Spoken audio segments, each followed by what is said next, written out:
मैं यही सोचता था कि ये टिकटॉकिया लोग या यूट्यूबर लोग क्या ही परफॉर्मेंस करेंगे। चलो यूट्यूब तक तो ठीक है, कॉमेडी वीडियोस बना लिए, लेकिन एक सीरीज और फिल्म में। लेकिन जब मैंने ये ताज़ा खबर देखा तो मैं भुवन बैम का भाई फैन हो गया। उसने मेरी बोलती बंद कर दी भाई। सैल्यूट टू हिम, क्या जबरदस्त परफॉर्मेंस है। मैं तुरंत गया और बीबी की वाइन्स को यूट्यूब पेज पे सब्सक्राइब कर लिया। आप देख रहे हैं ये फिल्मी मसाला, मैं हूं आपका होस्ट अक्षत, और चलिए प्रारंभ करते हैं आज का रिव्यू। देखिए ताज़ा खबर को प्रोड्यूस करने वाला भी भुवन बैम ही है। उसके खुद के प्रोडक्शन बीबी की वाइन्स प्रोडक्शन ने प्रोड्यूस किया है। हाँ, मतलब बाकी बड़े स्टार की तरह इसका खुद भी एक प्रोडक्शन हाउस है। ताजा खबर वेब सीरीज में भुवन बैम एक मराठी कैरेक्टर का प्ले निभा रहे हैं। तो आप सोच रहे होंगे भाई ये बंदा तो दिल्ली में रहता है, तो इतने अच्छे से मराठी कैरेक्टर वो प्ले कैसे कर रहा है। तो मैं आपको बता दूं कि ये भले ही दिल्ली में रहते हैं, लेकिन इनके पेरेंट्स मुंबई के रहने वाले हैं, महाराष्ट्र के रहने वाले हैं। तो मैं वैसे पेरेंट्स को सैल्यूट करना चाहता हूं जिन्होंने अपने बच्चों में इतने अच्छे से अपने जो कल्चर है, अपना जो लैंग्वेज है वो डाला है, जिसके वजह से भुवन बैम बहुत ही अच्छे से मराठी कैरेक्टर को पकड़ क्या पाए, वो यहीं के हैं, वो फील कर पाएंगे। आप जब उनकी सीरीज देखोगे तो आपको लगेगा कि ये बिल्कुल मुंबई कर ही, इतने अच्छे से उन्होंने परफॉर्म किया है। लेकिन देखिए कैसे समय का चक्का पलटता है। भले इसके पेरेंट्स चले गए दिल्ली, लेकिन ये बंदा वापस मुंबई आया है माया नगरी पर राज करने के लिए। अब कहानी की बात करें तो पूरी सीरीज 6 एपिसोड में है।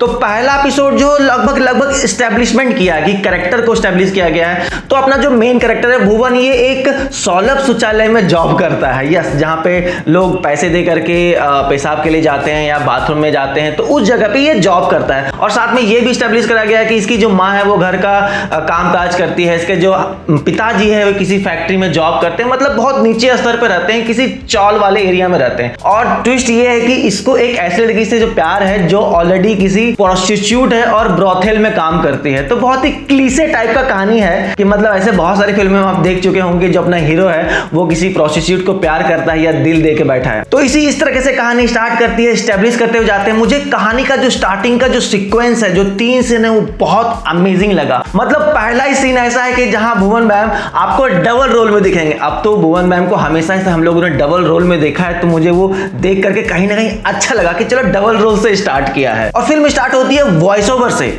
जहां पे कहता है कि मेरी अम्मी जान कहा करती थी। मैं सोचा कि भाई ये तो काफी घिसा पीटा डायलॉग है, मेरी माँ कहा करती थी। लेकिन चलो कहीं ना कहीं कहानी को एस्टेब्लिश करने के लिए, कहानी को आगे बढ़ाने के लिए बहुत अच्छा स्टार्ट है। और मुझे तीसरा सबसे बेस्ट सीन लगा पहले एपिसोड में कि जो कहानी का नाम है ताजा खबर, उसने बहुत अच्छे से उस चीज को एस्टेब्लिश किया है क्रिएटर ने डायरेक्टर में। मतलब सीन की बताऊं तो एक सीन है चाय की टपरी पे कुछ लोग हैं जो अखबार पढ़ रहे हैं, और जो अपना भुवन है वो भी कहीं चाय पी रहा है। तो अखबार पढ़ते हुए कुछ जो सीनियर लोग हैं बोलते हैं ये खबर को लेकर, कोई न्यूज को लेकर के, ये भाई ये कब तक आएंगे। तो वो फोन निकालता है, बोलता है वो आ चुके हैं। बोला तुम्हें कैसे मालूम? बोला भाई आप जो खबर पढ़ रहे हैं ना अखबार में, वो कल की खबर है। मतलब आप जो अखबार में पढ़ते हैं वो खबर एक दिन पुराना होता है, लेकिन अगर आप फोन में न्यूज देखोगे तो तुरंत न्यूज मिलता है। तो इस तरीके से उन्होंने ताजा खबर को जो नाम को स्टैब्लिश किया, बहुत ही अच्छे तरीके से एग्जीक्यूट किया। कहानी की प्लॉट की बात करें, जो सबसे इंपॉर्टेंट प्लॉट है ये कि बंदा अपने जीवन में बहुत परेशान है और कहीं वो चीजें अचीव करना चाह रहा है, उसको अचीव नहीं हो रहा है। उसकी जो गर्लफ्रेंड है उसको पाना चाहता है, लेकिन एक वहां का जो लोकल गुंडा उसको परेशान करता है, जिस वजह से वो अपने गर्लफ्रेंड से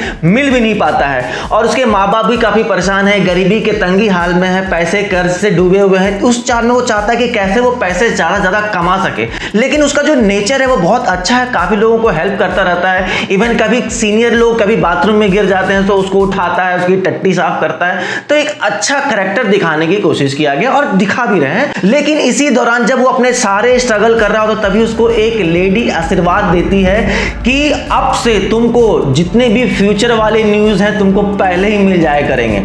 ठीक है, ये कहानी का प्लॉट है कि जो भी फ्यूचर है उसका मैसेज उसके फोन में आ जाता है। तो अब देखिए कैसे ये जो प्लॉट है, जो ये कंसेप्ट है कि आपके फोन में फ्यूचर के मैसेज आ जा रहे हैं, तो ये कहीं ना कहीं कुछ ज्यादा ही फिक्शन है और अनकन्विंसिंग है। अगर मतलब आप सोचिए कि अगर मैं ये बात मैं अपने भाई को बोलूं, अरे भाई पता है मेरे फोन पे ना फ्यूचर से मैसेज आते हैं, तो बोले क्या कुछ भी। तो लेकिन मैं क्रिएटर को दाद देना पड़ता हूं, मतलब दूंगा कि उन्होंने इस फिक्शन वाले कंटेंट को इतने अच्छे से एग्जीक्यूट किया, प्लान किया है, सीन में जस्टिफाई किया कि आप कहीं ना कहीं इस बात को आराम से डाइजेस्ट कर लेंगे कि हाँ चलो आपको कन्विंसिंग लगेगा और आपको कहीं ना कहीं जर्क नहीं लगेगा कि भाई क्या आउट ऑफ द बॉक्स बात हो रही है। बहुत ही अच्छे तरीके से कन्विंसिंग तरीके से कन्विंस किया गया है ऑडियंस को। तो मैं तो एक क्लैप बनता है क्रिएटर को और डायरेक्टर को, इतने अच्छे से ऐसी चीजें, ऐसे प्लॉट को मतलब जस्टिफाइंग तरीके से कह देना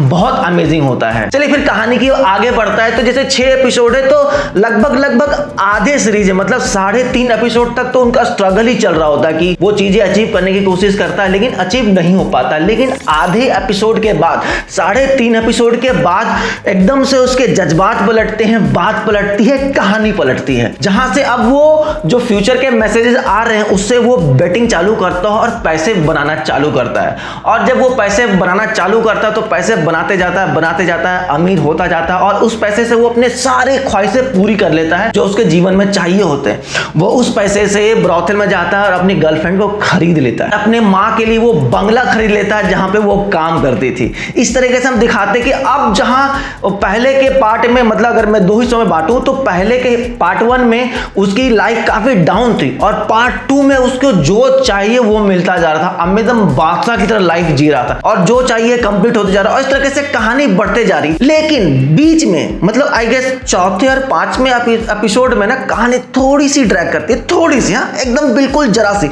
लेकिन फिर थोड़ी सी कहानी आगे बढ़ने लगती है। लेकिन जब मैं ये सीरीज देख रहा था तो मुझे ऐसा लगा कि कहीं ना कहीं ये कहानी ना काफी सिमिलर है भुवन से। मतलब आप यकीन मानिए कि आज से कुछ साल पहले उस बंदे ने भी अपनी जर्नी स्टार्ट की, एक सेल्फी वीडियो बेचारा बनाता था, मतलब रेंटेड घर में, और अब इंटरवल के बाद की उसकी लाइफ क्या है कि उसने एक इतना बड़ा स्टार बन गया, एक एक्टर बन गया, प्रोडक्शन हाउस बन गया। कितने डायरेक्टर्स ने उसको अप्रोच किया कि भाई हीरो का दोस्त बन जाओ, एक फ्रेंड का रोल कर दो, लेकिन उस बंदे ने सारे रोल को मना करते हुए उसने जस्टिफाई किया और प्रूव किया अपने आप को कि वो एज ए हीरो लॉन्च हो सकता है और उसने अपने ही प्रोडक्शन हाउस से खुद को हीरो लॉन्च किया। तो सैल्यूट मुझे उसमें, जब मैं वो सीरीज देख रहा था मुझे लगता कि भाई ये कहानी तो हूबहू भुवन की ही है कि पार्ट 1 में वो क्या था और पार्ट 2 में क्या हो गया। तो इस तरीके से कहानी, मतलब बहरहाल कहानी की बात करें तो इस तरीके से कहानी आगे बढ़ती है, क्योंकि जो उसका लोकल गुंडा है जो उसको डिस्टर्ब कर रहा होता है वो पूरे पूरे बाकी सीरीज में भी उसको डिस्टर्ब कर रहा होता है। तो मुझे एक पॉइंट और लगा कि जब चौथे, 5वें और 6ठे एपिसोड में जब हीरो के पास जब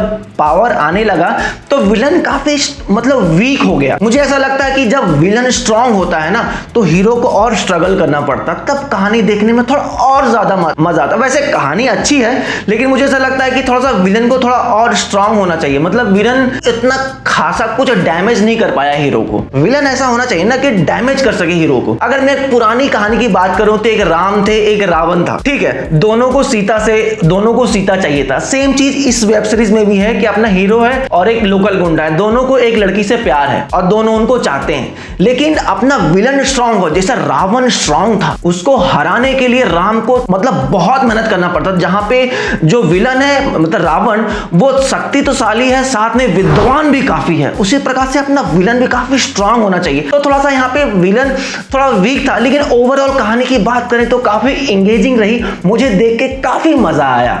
और मैं आपको सजेस्ट करूंगा कि ये सीरीज डेफिनेटली जाइए, एक्सक्लूसिवली हॉटस्टार पे अवेलेबल है, जाइए और देखिए और आप उनसे इंस्पायर हो सकते हैं कि कैसे भुवन मैम ने अपनी लाइफ को बदला है।